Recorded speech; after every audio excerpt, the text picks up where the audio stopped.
Dominique Kamere, vous avez la parole pour 10 minutes. Qu'est-ce que vous avez à dire au tribunal en dehors de ce que vos conseils ont dit?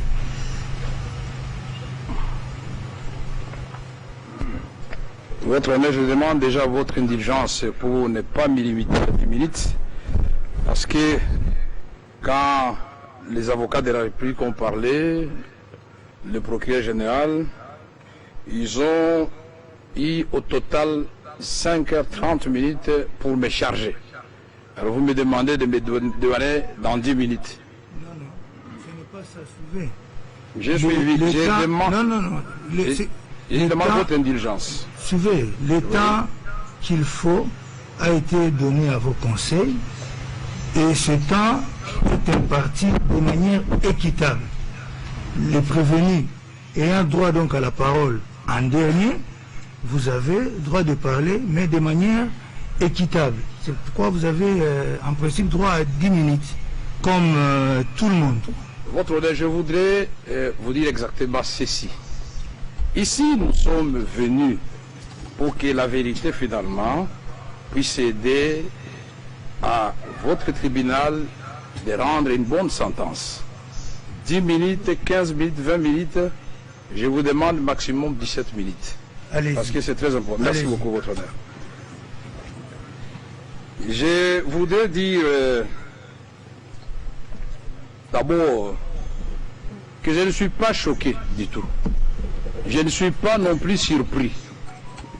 Parce que depuis le début de cette procédure, j'avais déjà senti la brutalité, l'acharnement avec lequel ma personne avait été traitée.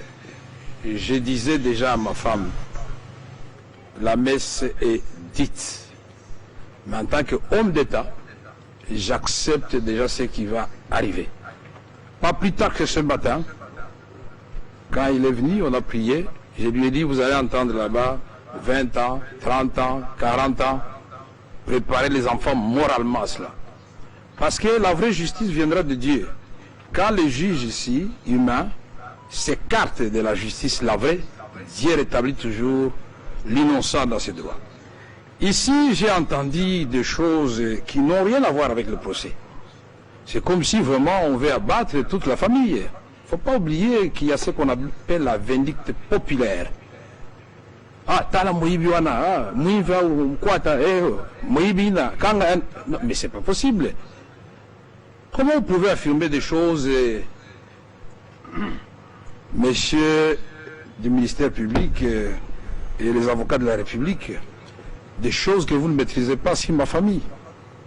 Vous parlez d'une maison et que vous qualifiez d'hôtel particulier. D'abord, Bol, c'est à 45 minutes de Paris. Ce n'est pas les Champs-Élysées. Et pour vous faire plaisir, même si cela ne m'a pas été demandé, vous allez trouver, et il le sait très bien. Donc il a dit que c'était pour des besoins de consommation, comme on va regarder à la télévision. Ah, caméra. D'abord, je vous mets au défi, parce que j'ai amené tous les relevés ici, du compte commun que nous avons avec ma femme. C'est un compte qui sert uniquement pour le remboursement des crédits que Afriland Bank nous avait donné, et j'avais prévenu le président de la République avant de prendre ces crédits. J'ai dit, monsieur le président, ma femme a une maison à Orgeval, en France. Moi, je suis un mouchi, je ne peux pas dormir dans la maison de ma femme. Ce qui fait que quand je vais à Paris, ma femme est obligée de venir me suivre à l'hôtel, les enfants restent à la maison. Je voudrais prendre un crédit parce que ma femme a un immeuble sur l'avenue Ouganda, juste à la barrière du président Kabila, évalué à 4 500 000 $ américains. Elle a un autre immeuble sur l'avenue Giré de 6 étages et elle vient de vendre, d'ailleurs, on n'a pas encore tout payé, 1 700 000 lui ont été réservés. Dernièrement ici. Alors quand on entre dans des considérations de la vie privée des gens, il faut faire attention. Cet immeuble est enregistré sur les noms des enfants. Mpiana Daïda, Mpiana Soraya, Mpiana Junior et Kinwani Diams. C'est vérifiable. Je ne vois pas comment on va venir ici expliquer des choses qui n'ont rien à voir avec le procès. Quand l'avocat a dit que j'ai financé la campagne de mon parti, mais j'ai vu les gens tiquer, me poser la question aux membres du parti. Combien de maisons j'ai vendues ici? J'ai vendu à Bukavu pour totaliser ce montant-là. Chaque député, c'est M. Kamere, président national, qui a payé sa caution et qui lui a donné un certain montant pour sa campagne. Député national et provincial. Et si la liste des députés nationaux, c'est 465 députés. Et on peut aller vérifier à la CENI.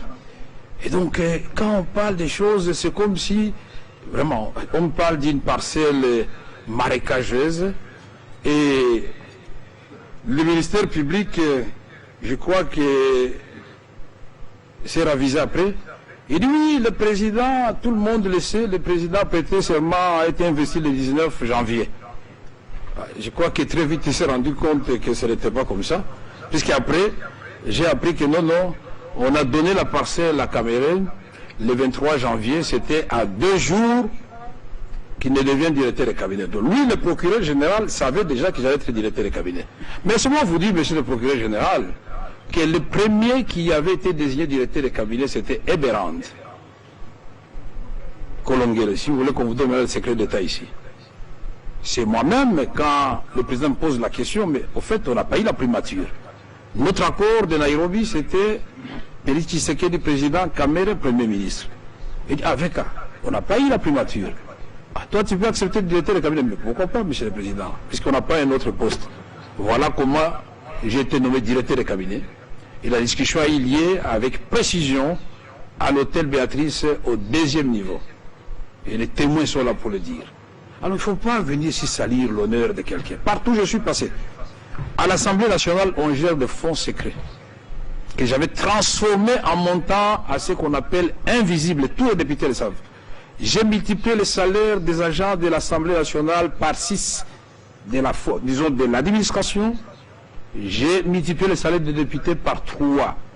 Et j'ai donné le véhicule à chaque député, j'ai donné le véhicule au secrétaire général de l'administration, j'ai donné le véhicule au directeur des différentes directions. Je viens d'arriver à la présidence, demander aux conseillers leur salaire est multiplié par 3. Kalula, quand il a vu l'avocat Kalula, général, il dit, ah mais comment non, bon, non, il ne faut pas avoir cet esprit de niveler par le bas. Partout où je passerai, je ferai du social. Je le supplie à la présidente pour aller poser des questions. Puisque nous recevons 2 fois par mois 400 000 $ américains qu'on appelle caisse de secours. Cet argent sert à la fois pour enterrer, soigner et les agents du cabinet, membres de leur famille, et les gens de l'administration, et même la GR, et même le carburant de la GR, puisque le ministère des Finances, très souvent, ne paye pas ni le carburant de la GR. Combien de fois le général Kassongo, qui est de la police, et pourtant qui dépend du ministère de l'Intérieur, n'est-il pas venu pour dire qu'il faut vraiment que tu nous aides, vous nous avez confié une grande mission, mais nous n'avons rien. Qu'est-ce qu'on fait? Alors, donc il ne faut pas venir ici, moi je ne suis pas ce genre de personne. Alors je rentre dans ce qui a été dit ici. On a parlé du communiqué de M. Kamere, non. C'est le communiqué du président de la République. Et c'est une pratique républicaine. Dans tous les pays du monde, quand le Premier ministre tombe, le gouvernement expédie les affaires courantes. Le gouvernement ne peut plus poser les actes comme si il était légitime. Non, les affaires courantes. Et là, c'est bien mentionné ici. Les cas exceptionnels seront soumis à l'autorité préalable de son Excellence, Monsieur le Président de la République, chef de l'exécutif. C'est en français. Et on ne parle pas seulement des dépenses, mais on parle aussi des recrutements et de mise en place. Puisque c'est à ce moment-là suspect qu'on profite pour engager les membres de la famille, pour dilapider les biens de l'État et le peu d'argent qui reste dans la caisse. Ce qui fait que souvent, quand les nouveaux ministres arrivent, ils ne trouvent ni ordinateur, ni un peu d'argent dans les comptes. Ici, mon intérimaire vient d'écrire au mois d'avril, pendant que je suis en prison, donc ce n'est pas Kamere qui vient demander d'écrire, il écrit sur instruction du président de la République pour instruire Madame la ministre de la fonction publique de surseoir où des rapportés sont arrêtés. Et qu'est-ce qu'il dit à la fin, ici au milieu? Il dit l'instruction de la haute hiérarchie toujours en vigueur, contenue dans le communiqué officiel de la présidence de la République du 25 janvier 2019 relative à l'interdiction de procéder au mouvement du personnel de l'administration publique. Ça, c'est quand même ça. C'est Bérande. C'est la fonction. Ce n'est même pas Bérande, c'est le président de la République. Alors, ne nous amenez pas ici à juger le président de la République. Beaucoup de respect pour cette fonction que vous commencez à prendre à la légère. Deuxième élément. On dit, monsieur Caméré, dans le cadre des différents marchés, avait déjà reçu des motivations, des contrats. Mais monsieur Caméré n'a négocié aucun contrat dans le cas de 57 millions qui sont mis en cause ici. Monsieur Jamal est là. Le premier contrat, je ne cesserai de le répéter, c'est en avril 2018. Je ne suis pas là. Ça, c'est signé et paraphé par Sier Bitakwira. Les prix sont déjà déterminés à ce moment-là. La maison type D, 35 000 $ américains. Duplex, 45 000 $ américains. Et c'est la facture qui est annexée au contrat, fait partie intégrante du contrat. Et là-dedans, qu'est-ce qui est écrit? En bas, c'est bien écrit que les frais de ce chiffre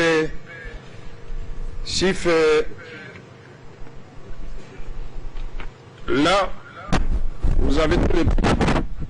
C'est Samibo qui envoie avec Bitakwira. Et là, qu'est-ce qu'il est écrit?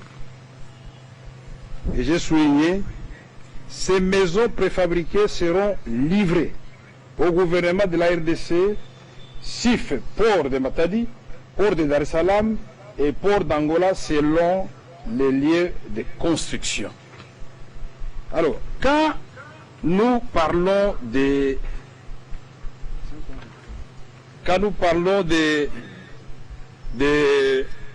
dédouanement, des frais administratifs.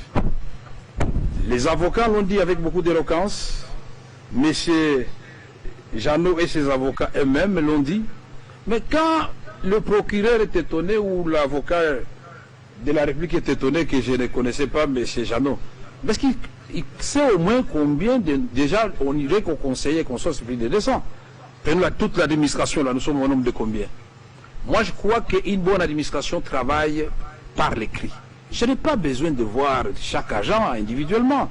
Sinon, j'exigerais à tout le monde de venir me voir avant de signer le document. C'est ça qui pourrait constituer effectivement que c'est mon petit de confiance. Mais il est là depuis l'AFDEL. Il est nommé à ce poste d'import-export en 2001. Alors, on se pose la question. Il a toujours fait ce travail. Et ici, j'ai amené le document de ce qu'il a toujours fait et de la même façon. Donc, quand Béassikou écrit, il fait, c'est bon. Quand Kamer écrit, il fait, c'est mauvais. Ah non, il y a quelque chose qui ne marche pas très bien. Nous disons ici, nous sommes venus, et j'ai cru entendre ici que nos amis ont refusé, finalement, et c'est la première fois que j'entends ça, je ne suis pas juriste, que pièce contre pièce, ou pièce sur pièce, ce n'est pas une bonne chose. Mais c'est donc éloquent qu'ils ont cherché partout, puisque la première charge, c'est détournement des deniers publics. Ça signifie en d'autres termes, je suis en train de réfléchir, qu'avant que l'argent ne sorte de la banque, M. Jamal et moi, nous sommes allés dévaliser la banque, ou la banque nous a remis ensemble. Puisque les deniers, c'est-à-dire, je me suis entendu avec M. Jeannot pour qu'il me reste de l'argent. Je voudrais vous dire ceci. Allez au ministère des Finances ou appelez n'importe quel ministre à ce moment, ou vous-même vous le savez, puisque vous êtes concerné. Combien d'ordres de mission des magistrats, des ministres, des conseillers sont restés impayés au ministère des Finances? Ou bien le procureur général fait ça exprès, je ne comprends pas. Ou vous avez un régime spécial là-bas, au niveau du pouvoir judiciaire, le ministre des Finances a peur de vous. Vous avez félicité le ministre des Finances qui a refusé de payer Samibo. Ça signifie que le même ministre des Finances a la possibilité de payer. Alors, nous voulons dire ceci. On a suivi beaucoup de choses et tout cela nous inquiète. Parce que les témoins sont passés ici. Aucun des témoins, même ceux qui me détestent, ont dit non, Kamere a pris l'argent. Tous ils disaient que Kamere était superviseur. Mais comme moi, je protégeais la fonction présidentielle, tout son prestige, c'est l'avocat qui vient de lire. Là où le président lui-même dit les travaux, le programme dont je suis superviseur. Et nous, on le faisait au nom du président de la République, mais avec chaque ministre sectoriel. Mais aujourd'hui, c'est l'affaire de Kamere. Kamere est ici et se pose toujours la question de savoir il est ici, comment et pourquoi. J'étais convaincu qu'aujourd'hui, on va me présenter finalement les pièces.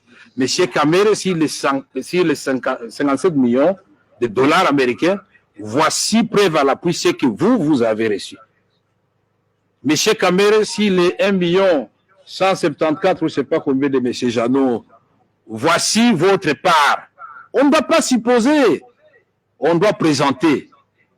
Monsieur Kamere, sur les 2 100 000 et quelques de Ousmane, voici votre part. Mais ici, on a dit que Ousmane a été créé précipitamment. Mais j'ai la lettre ici. C'est parce que le temps nous fait défaut, mais je vais vous la donner. La lettre du directeur du marché public, quand il répond, il dit qu'on est bien Ousmane avec une expérience de 1986. Mais on confond. Quand on fait la mutation pour entrer dans l'OADA, on considère que c'est ça la date de la création de l'entreprise. Je ne suis pas là pour faire l'avocat de Jamal. Mais je voudrais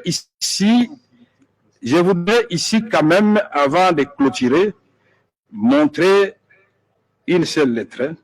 C'est la lettre de Carmode qui écrit puisque quand le procureur a posé la question, comment vous avez fait confiance à Ousmane, c'est Carmode qui écrit d'abord, et ce monsieur avait déjà commencé, dès que le président lui a parlé au Kanchachi, il a commencé déjà à préfinancer les maisons. Et aujourd'hui, 93 maisons contenues dans 31 conteneurs, et les belles sont là, sont au port de Matadi. Et dans la lettre, ils disent que 907 autres maisons se trouvent à Istanbul. Et donc, nous avons payé 2 115 000 dollars américains, le ministre des Finances Yave, et ça représente 3,7% de la facture. Il ne faut pas qu'on donne l'impression ici qu'on a tout donné. Mais la prestation représente déjà 30%. C'est ce qui avait été convenu. Ici, je voudrais dire aussi que nous sommes entrés, pas de faire le droit ici, ce que j'ai entendu ici, on est en train de faire la politique. Mais laissez-moi vous dire que le programme de 100 jours, c'est 132 000 enseignants nouvelles, non payés, qui sont payés par Félix Tshisekedi. 300 000 nouvelles unités en train d'être mécanisées. 5 000 médecins, allez voir au ministère du Budget, progressivement en train d'être payés. Le salaire des enseignants est passé de 50 dollars à 250 dollars américains pour permettre aux parents de ne pas payer.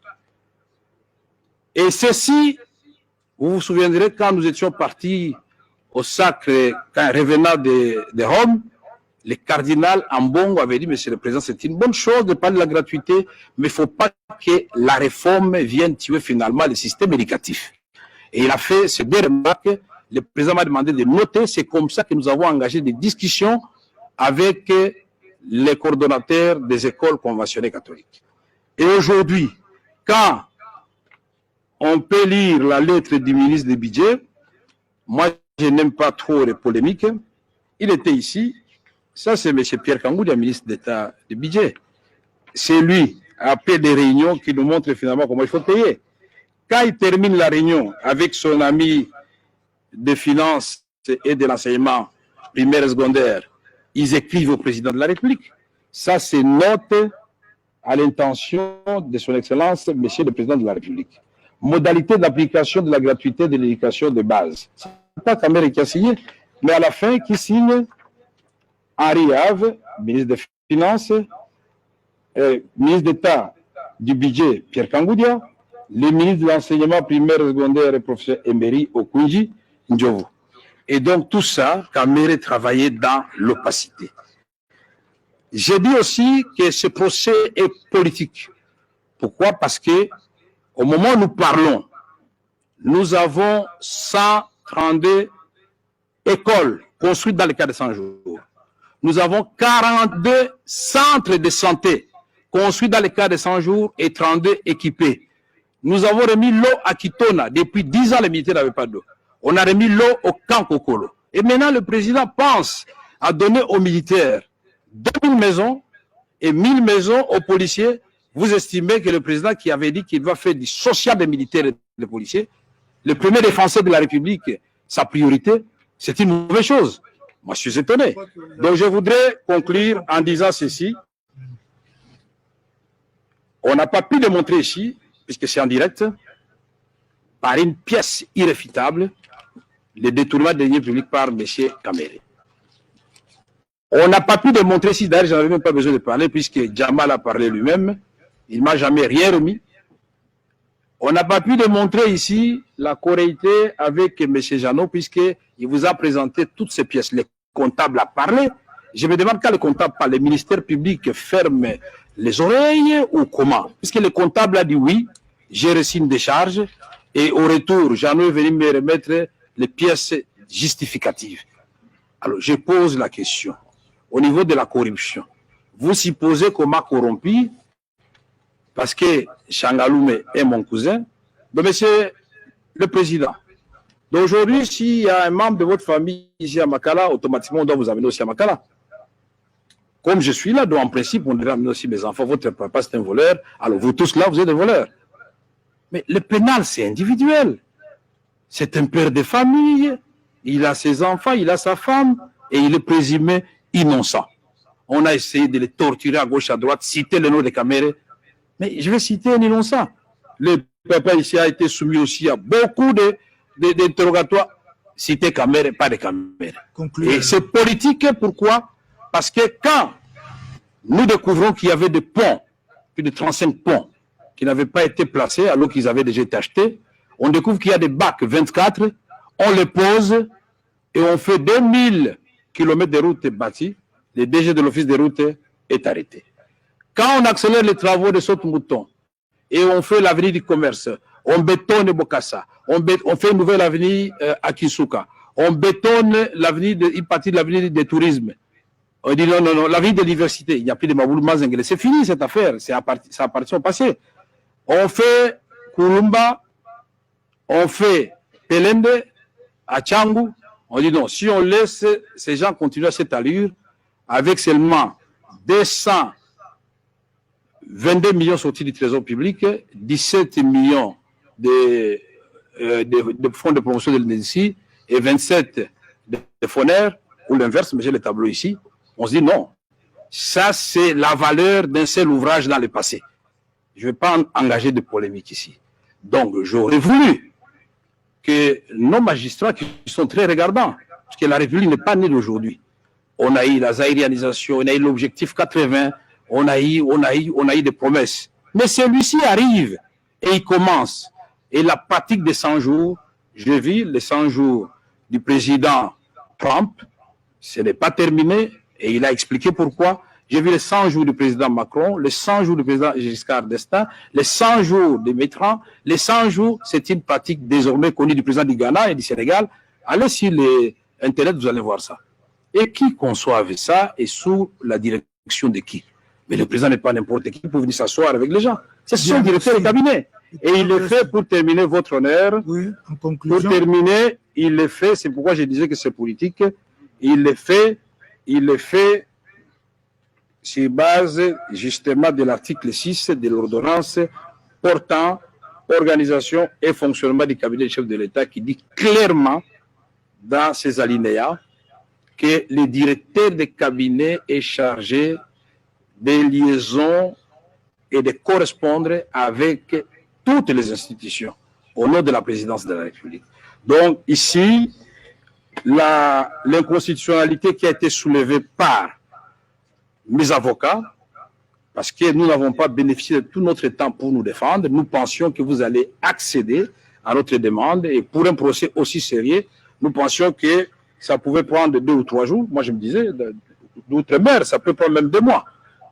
Et donc, je peux même accepter de rester 2 mois ici en prison, mais plutôt que d'expédier les affaires avec peut-être déjà une sentence qui est déjà prononcée d'avance. Alors, nous aurons perdu du temps inutilement. Mukele innocent. Attendez, ce que vous dites là, est-ce que vous mesurez l'importance de ce que vous dites? Mais je l'ai dit au conditionnel. Mais puisqu'il nous traite aussi de temps en temps de... Concluez alors, s'il vous plaît. Oui, je suis en train de conclure. En conclusion, qu'est-ce que vous demandez au tribunal? Je demande au tribunal de constater mon innocence de tout ce qui a été dit ici.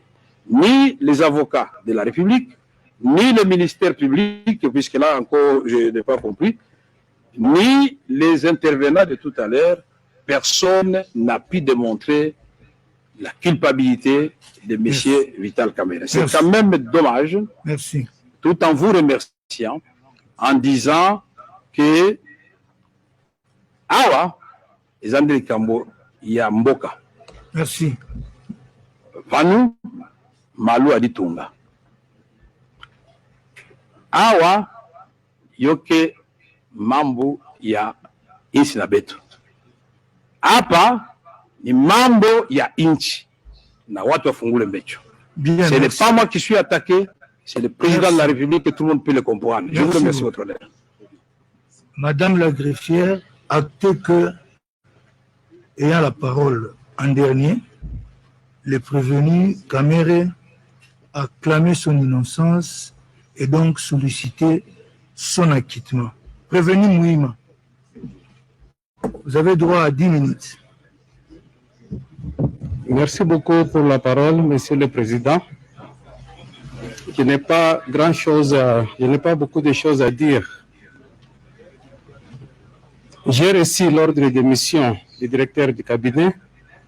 J'ai reçu l'argent auprès du comptable public. Je suis allé faire le travail comme je l'ai toujours fait, avec loyauté. J'ai fait mon rapport à mon directeur du cabinet et il n'y a pas eu de reproches. Donc, je déclare mon innocence. C'est tout. Madame, actez que le prévenu Mouima, ayant la parole en dernier, a clamé son innocence, donc sollicité par la même occasion son acquittement. Ceci étant, la religion du tribunal étant éclairée, les débats sont donc déclarés clos et la cause mise en délibéré pour recevoir jugement le 20 juin 2020. Les conseils de parties sont donc invités à déposer leur note d'audience au plus tard samedi à 16h. Plus rien n'est restant au rôle, l'audience est levée.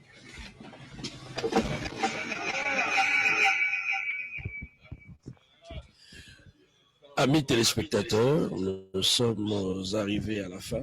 Le juge président Pierrot Bakenge vient de le dire, la religion du tribunal a été éclairée après plusieurs débats, 5 audiences au total. Reste